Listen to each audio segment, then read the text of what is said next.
Following the latest special program, we've got official confirmations for the 2.5 banners, and they're stacked. Phrolova debuts in Phase 1 with Rashia, while Cantrella finally gets her first rerun in Phase 2, alongside Brant. With so many top-tier picks, it's no surprise players are confused about who to prioritize. Let's start with Cantrella.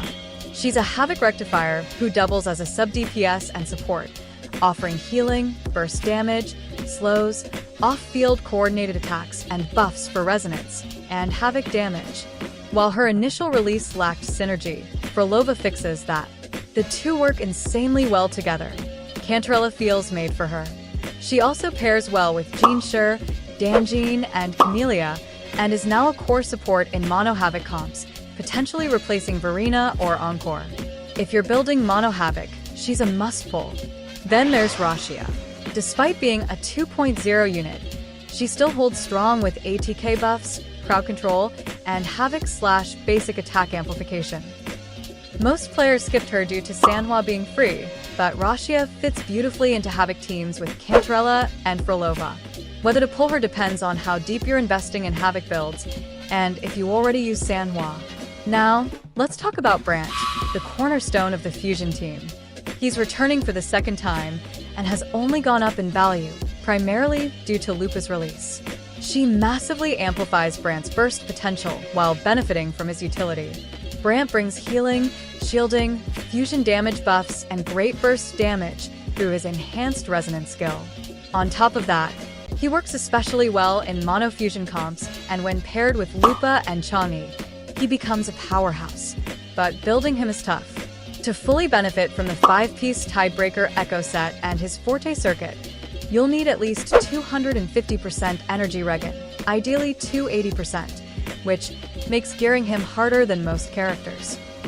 However, his dual role as sub-DPS and support gives him immense long-term value, especially if you already have characters like Chang'e or Lupa. As for signature weapons, let's break them down.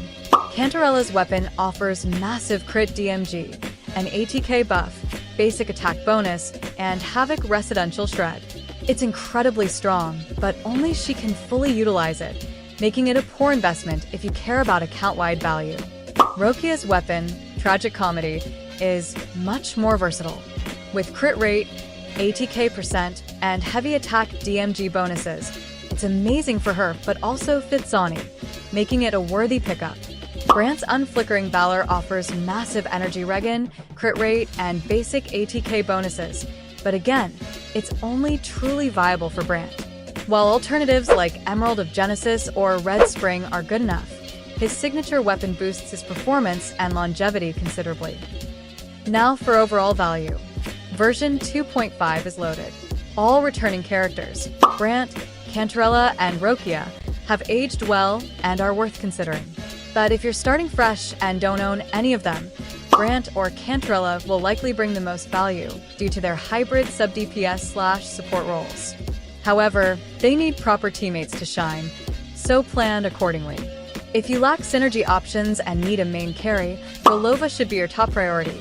She's both a main and sub-DPS, capable of dealing off-field damage. That leaves Rokia as the least urgent pickup, but still valuable, especially if you already have Phrolova and Cantrella. If you can't get Rokia, Sanhua is still a viable replacement, and Phrolova plus Cantrella plus a flex support will be enough to clear most content. And with that, comment down below your thoughts, and I will see you in the next one.